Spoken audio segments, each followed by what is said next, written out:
ഇന്ന് നല്ല മഴയുള്ളൊരു ഈവനിങ് ആണ്. ആൻഡ് നിങ്ങൾക്കറിയാമല്ലോ, ഇപ്പം നല്ല മഴയുടെ ഒരു സീസണാണ്. പിന്നെ കുറേ നാളായിട്ട് ഞാൻ വിചാരിക്കുന്നുണ്ട് എന്തെങ്കിലുമൊക്കെ വീഡിയോസൊക്കെ ചെയ്യണം എന്നുള്ളത്. അപ്പം നമ്മൾ അടുത്ത് നിൽക്കുന്ന ഫ്രണ്ട്സ് ആണെങ്കിൽ പോലും പറയാറുണ്ട്, ലൈക്ക് നിൻ്റെ സൗണ്ടൊക്കെ നല്ലതാണ്, നിനക്ക് ഇങ്ങനെ ഒന്ന് ട്രൈ ചെയ്തുകൂടെ എന്ന്. ആൻഡ് അവരെല്ലാവരും കോംപ്ലിമെൻറ്റ് ചെയ്താലും എൻ്റെ മനസ്സിൽ എനിക്കൊരു കോൺഫിഡൻസ് ഇല്ലാത്തത് കൊണ്ട് എന്ത് ചെയ്യണം, എങ്ങനെ ചെയ്യണം എന്നുള്ള ഒരു ഇതും ഉണ്ടായിരുന്നില്ല. പിന്നെ ഇപ്പം പറയുകയാണെന്നുണ്ടെങ്കിൽ ഏകദേശം ഒരു 1 ഇയർ ആയിട്ട് ഞാനിങ്ങനെ പ്ലാൻ ചെയ്യുന്നുണ്ടായിരുന്നു, ഒരു വീഡിയോ ചെയ്യണം, എന്തെങ്കിലുമൊക്കെ സ്റ്റാർട്ട് ചെയ്യണം എന്നുള്ളത്. പക്ഷെ ഒന്നും അങ്ങോട്ട് സെറ്റായില്ല.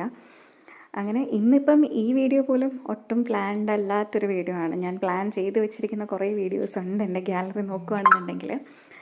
ആൻഡ് ഇന്ന് ഞാൻ ശരിക്കും പറഞ്ഞാൽ ഈ വീഡിയോ അമ്മ എന്നോട് പറഞ്ഞു വിളക്ക് വെക്കണം എന്ന് പറഞ്ഞു. അങ്ങനെ വിളക്ക് വെക്കാൻ വേണ്ടിയിട്ട് ജസ്റ്റ് എടുത്തപ്പോൾ ഞാൻ വീഡിയോ ഓണാക്കി വെച്ച് അങ്ങനെ ചെയ്തതാണ്. ആൻഡ് കുറേ നാളായിരുന്നു വിളക്ക് കത്തിച്ചിട്ട്. ഇന്ന് ഞാൻ കത്തിച്ചു. ഭയങ്കര സമാധാനമായിട്ടുള്ള ഒരു പീസ്ഫുൾ ആയിട്ടുള്ളൊരു ഡേ എന്ന് വേണമെങ്കിൽ പറയാം. പിന്നെ കുറേ നാളെ കൺഫ്യൂഷൻസ് ഒക്കെ ഉണ്ടായിരുന്നു, എവിടെ ഏത് സൈഡ് വെക്കണം എന്നൊക്കെ കുറേ കൺഫ്യൂഷൻസ് ഉണ്ടായിരുന്നു.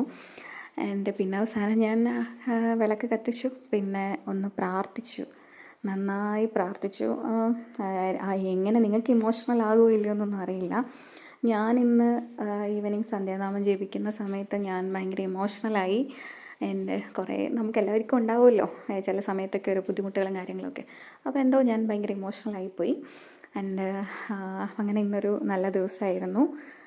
മോസ്റ്റ് ഓഫ് ദ ഡേ എനിക്ക് പറയാനുള്ളത്, എല്ലാവരും എന്തെങ്കിലും ചെയ്യാൻ ആഗ്രഹിക്കുന്നുണ്ടെങ്കിൽ ചെയ്യുക, മടി ഒഴിവാക്കുക. ഈ പറയുന്ന ഞാനും വലിയ പറയാനുള്ള ആളൊന്നുമല്ല, പക്ഷെ എന്നാലും മടി ഒഴിവാക്കിയാൽ കുറേ കാര്യങ്ങളൊക്കെ ചെയ്യാനായിട്ട് സാധിക്കുമെന്ന് എനിക്ക് തോന്നുന്നുണ്ട്. ആൻഡ് എല്ലാവരും ഹാപ്പി ആയിട്ടിരിക്കുക. ഇടയ്ക്കൊക്കെ ഒന്ന് വീട്ടിൽ വിളക്കൊക്കെ കത്തിക്കുക, നല്ല പീസ്ഫുള്ളായിരിക്കും. Okay, by.